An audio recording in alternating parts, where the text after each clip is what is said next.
Hi guys, today I'm going to show you how to set up the Arduino IDE for ESP8266 development. Open the Arduino IDE, go to File and then Preferences.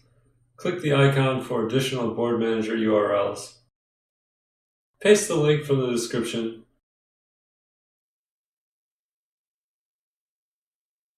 Open the board manager. Search for ESP8266.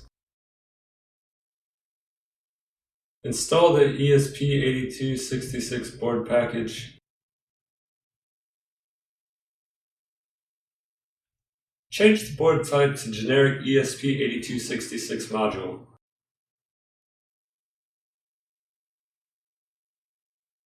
Click Verify to build the default sketch and ensure everything is working properly.